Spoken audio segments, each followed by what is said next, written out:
दोस्तों आज हम देखेंगे हमारे पास एक हैंडसेट है जो कि एम आई कंपनी का है। ठीक है, ये आपका ये नोट 11 है। ये समस्या है कि इसमें सेट डेड है। देखिए अभी इस सेट में आपका कोई भी काम नहीं हुआ है, आप देखेंगे यहाँ पर।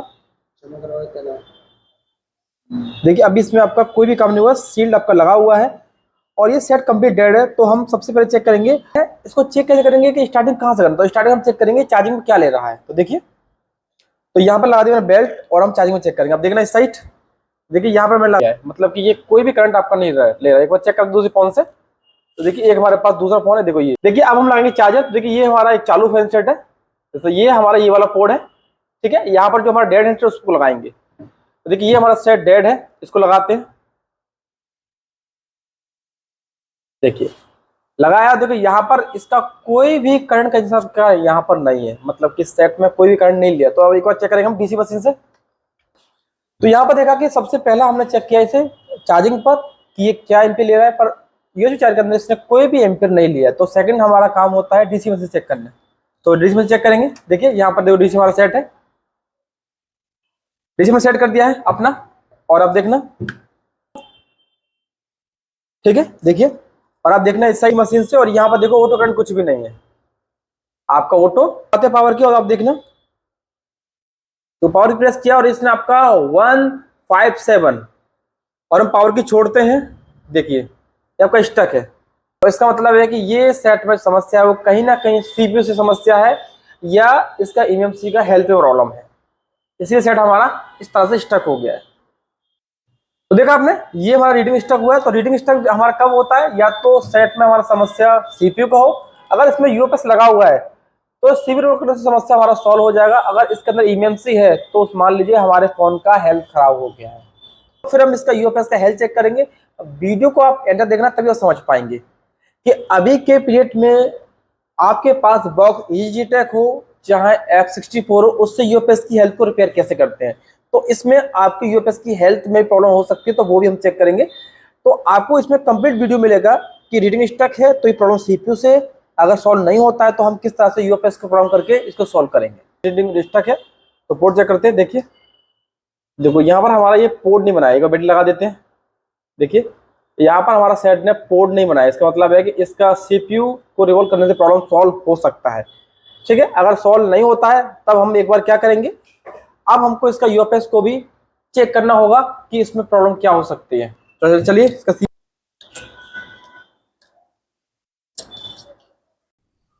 तो चलिए सबसे पहले निकालेंगे सीपीयू, क्योंकि ये फोन हमारा पोर्ट नहीं बना रहा, इसलिए सबसे पहले हम सीपीयू निकालेंगे। ठीक है, क्योंकि ये सेट हमारा ड्रॉप डाउन भी है। और एक बार सीपीयू निकाल चेक करेंगे कि ऐसा तो नहीं कहीं इसका कोई ट्रैक टूटा है, क्योंकि ये सेट हमारा पोर्ट नहीं बना या सीपीयू पर ड्राई हो गया है। तो दो रीजन हो सकते हैं, या सीपीयू ड्राई हो सकता है हमारा, या इसमें से कोई ट्रैक टूटा हुआ हो। तो देखिए यहाँ पर हम लगभग हमारा सीपीयू है वो मेल्ट हो चुका है, 350 का हमारा हीट है, एयर हमारा 2 है। देखिए इस तरह से आप बिल्कुल स्क्रैपर की वजह से आप इस तरह से सीपीयू को उठा सकते हैं। देखिए यहाँ पर हमारा सीपीयू एकदम परफेक्ट अलग हो चुका है। एक बार इसमें लगा हुआ यूपीएस उसको भी अलग कर लेंगे। ठीक है, देखिए यूपीएस भी हमारा अलग हो चुका है। और यहाँ पर देखेंगे तो यूपीएस में देखिए यूपीएस के अंदर कुछ ट्रैक टूटे हैं। देखिए इसका मतलब है कि सेट हमारा फेंका हुआ है, इसीलिए यूपीएस में से हमारे नीचे से 5 ट्रैक टूटे हुए देखेंगे। ये 5 ट्रैक हमारे एनसी है कि नहीं। तो पहले हम बोर्ड को साफ कर लेते हैं। देखिए यहाँ पर सीपीयू है, सीपीयू जितना भी हमारा एक्स्ट्रा शोल्डर है सबसे पहले हम उसे उठाएंगे। तो यहाँ आयरन की मदद से आप उठा लीजिए। ध्यान दीजिए कि आयरन के साथ कोई कंपोनेंट साथ ना आए, तो ये आपको ध्यान देना होगा। यही प्रॉपर होता है हैंड स्किल। दोस्तों यदि आपको दिक्कत होता है हैंड स्किल में, तो आप हमारा ओपन क्लास ज्वाइन कीजिए 7 डेज का। इसका फीस केवल आपका 10,000 रुपये है, जिसमें आपका 7 दिन कोर्स रहेगा ऑफलाइन का, जहाँ पर आप लोग प्रॉपर तरीके से black patient, double decker, double layer किस तरह से बोर्ड को करते हैं वो आप सीख जाएंगे। तो यहाँ पर हमने सीपीयू और ईएमसी दोनों को क्लीन कर लिया है बोर्ड का। आप देख सकते हैं कि हमारा जो यूपीएस है वहां से हमारे 5 ट्रैक टूटे हुए हैं, मतलब कि 5 बॉल वहां पर हमारी है नहीं, और हमको देखना होगा कि वो ट्रैक हमारा काम का है कि नहीं। तो बाकी जो फाइनल क्लीनिंग करेंगे इस तरह से, तो कपड़े से जितना भी फाइनल क्लीनिंग करेंगे तो अच्छी तरह से क्लीनिंग हो जाता है। और यहाँ पर देखिए कि सीपीयू का नंबर देख सकते हैं आप, और ये हमारा यूपीएस है, और यहाँ देखते हैं कि यूपीएस में से हमारे कुछ ट्रैक टूटे हैं, जो कि देखिए यहाँ पर 5 ट्रैक हैं। और यहाँ देख सकते हैं हमारा यहाँ पर जो 3 ट्रैक है, 3 ट्रैक हमको एनसी लग रहे हैं। देखो ये आपके दोनों ट्रैक हमारे सीपीयू से आ रहे हैं, क्योंकि लाइन दिख रहा है हमें। इसका मतलब है कि सीपीयू से जो 2 ट्रैक आए हैं वो यूएफएस से वो ट्रैक उखड़ गया है। तो यही रीजन है इस सेट के डेड होने का। तो पहले हम साफ करते हैं यहाँ पर जितने भी हमारे ब्लैक ब्लैक बॉल्स हैं, और फिर हम देखेंगे जो ट्रैक टूटे हैं उसमें से हमको 3 पॉइंट तो हमारे एनसी पर 2 पॉइंट हमारे काम के जो इसके जस्ट नीचे हैं। तो हमें देखना होगा सबसे पहले कि इसके इनकी जो लाइन है वो कहाँ से आ रही है, क्योंकि हमें इसे माइक्रो जंपर करना होगा, तो इसके लिए देखना होगा। तो आप थिनर डालने के बाद चेक कर सकते हैं कि लाइन कहाँ से आ रही है। बाकी अगर आपके पास कोई अच्छी कंपनी का माइक्रोस्कोप है तो उससे भी दिख जाएगा, और नॉन माइक्रोस्कोप से आप इस चीज को नहीं देख सकते। तो देखिए यहाँ पर हम देख रहे हैं, हमको यहाँ 2 ट्रैक देखें। एक ट्रैक हमारा यहाँ से आ रहा है, इसको हम स्क्रैच कर लेते हैं, और एक ट्रैक यहाँ से आता है। बाकी हम लोग चेक करेंगे, क्योंकि कभी कभी ऐसा होता है कि फेंकने से भी हमारा जो यूएफएस है वो भी डेड भी हो जाता है। तो हमको एक बार इसकी हेल्थ भी चेक करना होगा। तो पहले हम लोग जंपर बना लेते हैं। तो देखिए यहाँ पर 2 ट्रैक है, और दोनों ट्रैक जहाँ से हमारे जॉइंट था वहीं से हम लोग जंपर लगाएंगे यहाँ पर। और यहाँ पर यूज करेंगे जंपर लगाने के लिए माइक्रो जंपर 0.002 mm, जो कि बहुत अच्छा है। और उससे जंपर बनाने के बाद हमारा जंपर लॉन्ग टाइम तक चलता है, और ये शिकायत नहीं आती बार बार। क्योंकि कई बार हम लोग इससे कम या इससे ज़्यादा नंबर का हम बनाते हैं तो उससे बहुत ज़्यादा प्रॉब्लम आती है, सेट हमारा बार बार रिस्टार्ट होता है। तो हमेशा आप माइक्रो जंपर लीजिए 0.002 mm। तो यहाँ पर हम चेक कर लेते हैं। देखिए यहाँ से यहाँ तक हमको बीप मिल रहा है, मतलब ये लाइन यहीं की है। और यहाँ से चेक करते हैं, यहाँ पर हमको बीप मिल रहा है, मतलब कि ये हमने इसलिए चेक किया है कि लाइन वास्तव में इसका है कि नहीं। तो ये क्लियर हो गया। अब हमको यहाँ पर ई जंपर बनाना होगा।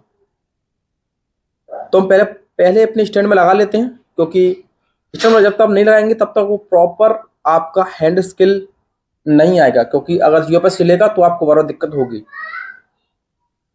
तो यहाँ पर लगा लिया। तो सबसे पहले हम लोग जो हमारी बॉल है उस पर लगाएंगे वीबीडी, क्योंकि वहां पर हमको जंपर जोड़ना है। यदि आपका आयरन से वीबीडी नहीं लग रहा है तो आप यहाँ पर इस तरह से बॉल रखिए, और आप एसएमडी की हीट की मदद से अब वहां पर बॉल को चिपका सकते हैं। तो यहाँ पर हीट दिया हमने 280, क्योंकि जहां पर हमारी बॉल है देखिए इस तरह से बॉल वहां पर ज्वाइंट हो जाता है। ये भी आसान तरीका है। और अगर आपके पास आयरन है और आयरन से लगाना चाहते हो आप आयरन से लगा सकते हैं।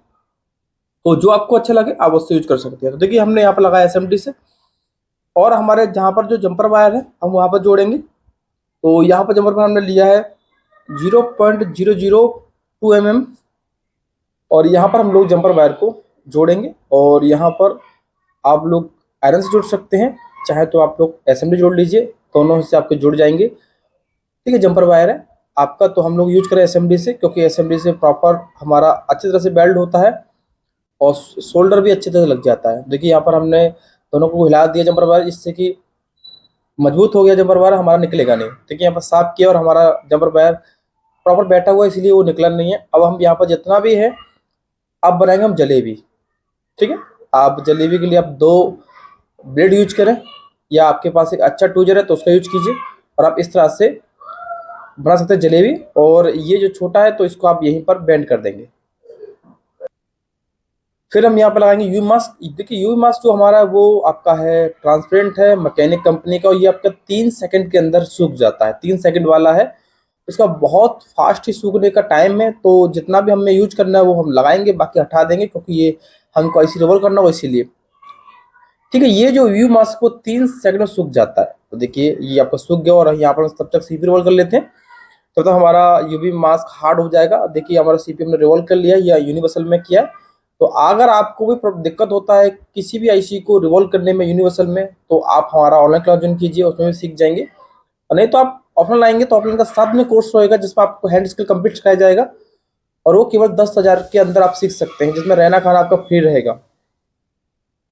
तो यहाँ पर लाएंगे पेस्ट और हीट लगा देंगे। जितना भी बॉल हमारा जो अपनी जगह पर सेट नहीं होगा वो ऑटोमेटिक अपनी जगह पर आ जाएगा। यहाँ पर देखिए हमारा प्रॉपर तरीके से सभी के सभी बॉल पर हमारा टच हो गया। देखिए यहाँ पर जब तक हमारा यूवी लाइट हटा दिया, और देखिए यहाँ पर हमारी जो बॉल थी वो भी हमारी हम सूख चुकी है। और यहाँ से हम लोग हल्का सा स्क्रैच करेंगे ब्लेड से। देखिए यहाँ पर आपको ध्यान देना होगा, कई कई बार आपसे ये समस्या आता है कि आप लोग स्क्रैच करते हैं तो आपसे यूवी मास्क बिल्कुल हट जाता है। ठीक है, ऐसा इसलिए होता है क्योंकि आपको प्रॉपर नॉलेज नहीं है और किस तरह से आपको ब्लेड चलाना चाहिए। तो ब्लेड आप चलाएंगे बिल्कुल ऊपर और लाइट चलाएंगे। देखिए इस तरह से जितना भी आपको एरिया से स्क्रैच करना है एरिया को स्क्रैच कर सकते हैं। तो यहाँ पर हमने फर्स्ट कर लिया, सेकंड भी हम कर लेंगे स्क्रैच भी। देखिए यहाँ पर सेकंड हमारा ये है, इसको भी स्क्रैच कर लेंगे। देखिए ये भी हमारा लगभग स्क्रैच हो चुका है, दोनों के दोनों हमारे स्क्रैच हो गए यहाँ पर देखिए। ठीक है, जो हमारे इंपॉर्टेंट पॉइंट थे वो हमारे यहाँ पर बन गए हैं। और एक बार हम फिर आईसी को रिवॉल्व करेंगे और फिर चेक करेंगे कि इस यूएपीएस लगाने के बाद हमारा प्रॉब्लम सॉल्व होता है कि नहीं। तो देखिए दोस्तों, आपने देखा कि पहले हमारा सेट में कोई भी यूएसबी चार्जर में रीड करंट कंजम्पशन नहीं था। सेकंड हमने चेक किया जैसे फॉल्ट फाइंडिंग के हिसाब से डीसी रीडिंग देखा तो रीडिंग स्टक हो गया। स्टक का मतलब हो गया कि कहीं ना कहीं प्रॉब्लम आपका सीपीयू या यूएफएस से है, क्योंकि ज्यादातर प्रॉब्लम स्टक होता है तो यूएफएस से होता है। तो हमने एक बार इसका पोर्ट चेक किया पर इसने पोर्ट नहीं बनाया, तो हमने एक बार इसका सीपी रोल किया क्योंकि पोर्ट नहीं बनाया। जब मान लीजिए जब यूएफएस का बॉल टूट सकता है तो सीपीयू भी कहीं ना कहीं हमारा बॉल ड्राई हो सकता है, उसका बॉल भी छूट सकता है, तो इसलिए सीपी रोल कर दिया हमने। ठीक है, और यहाँ पर देखिए हमारा यूएफएस भी रिवॉल्व हो गया है और जो हमारे 2 पॉइंट यहाँ पर टूटे थे वो भी हमने बना दिए हैं। और एक बार हम लोग यहाँ पर लगाएंगे अपना फ्लक्स और हीट मारेंगे जिससे कि बॉल हमारा अपनी जगह पर पहुंच जाए। इससे जब हम आईसी को लगाएंगे तो आईसी अपनी जगह पर ही बैठ जाए। देखिए यहाँ पर लगभग हमारा ये भी कंप्लीट हो चुका है। देखिए देखो ये डन हो गया आपका।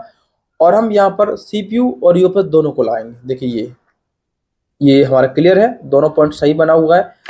और पहले हम सीपीयू लगाएंगे। देखिए सीपीयू का जितना भी एरिया है उसको एक बार क्लीन कर लीजिए लास्ट टाइम, क्योंकि अब हमें लगाना है। क्योंकि सीपीयू में अगर कुछ भी गंदा रहा या कहीं भी डस्ट रहा तो सीपीयू हमारा टच नहीं होगा। और एक ही बॉल इसका टच नहीं हुआ, हमारा एक ही बॉल अगर आपका प्रॉपर सोल्ड नहीं होगा तो फिर सीपीयू हमारा काम नहीं करेगा, सीपीयू फेल हो जाएगा। तो सीपीयू का नोच पॉइंट देखने के बाद हम लगाएंगे सीपीयू को। जैसे अगर आपको नोच पॉइंट में दिक्कत होता है तो आप पहले फोटो खींच लीजिए। जैसे अगर आपने निकाला है तो पहले फोटो खींचिए। फोटो खींचने से फायदा ये होगा कि जब आप दोबारा से लगाएंगे तो आपको ये समस्या का समाधान मिल जाएगा आपको, कि बार बार आपको नोच पॉइंट देखना की आवश्यकता नहीं है। आप सिंपल नाम पढ़ेंगे और डिजाइन देखेंगे, आप लगा देंगे। देखिए यहाँ पर हमारा सीपी लगभग लग चुका है। ठीक है, यहाँ पर जो हमने हीट लिया है वो लिया है 340 और एयर 1.5 है। और देखिए बिल्कुल स्मूथ तरीके से यहाँ पर लग जाएगा। देखिए हल्का सा हिलाएंगे और जब तक सीपीयू हिलेना है तब तक आप समझना नहीं। देखिए हल्का सा हमने ऊपर से दबाया है और सीपीयू अब परफेक्ट दब चुका है, मतलब सीपीयू लग चुका है। अब एक बार लगाएंगे हम यूएफएस। तो यहाँ पे देख लीजिए, अगर आपका कोई पॉइंट ब्लैक है या किसी पॉइंट पर आपका कचरा है तो उसे हटा लीजिए। और यहाँ पर हम यूएफएस को भी डायरेक्शन देख कर लगा देंगे। बाकी बॉल एक बार देख लेते हैं, बॉल दोनों हमारा बना हुआ है, क्लियर है, कोई दिक्कत नहीं यहाँ पर। और अभी कर यूएफएस लगाएंगे हम लोग। तो देखिए यूएफएस भी हमने फिट कर दिया है। देखिए फर्स्ट क्लास यूएफएस भी लग चुका है अपना। यूएफएस के सेंटर हमारा लग चुका है। और इसको भी लगाने के लिए सेम हीट और सेम एयर लेंगे। अब देखिए यहाँ पर जो पीपीडी जो है वो हमारा बहुत हाई क्वालिटी पीपीडी है। इससे बेनिफिट ये है कि अगर आप ऊपर से हीट मारेंगे तो जो नीचे का जंपर है वो नीचे टूटेगा नहीं।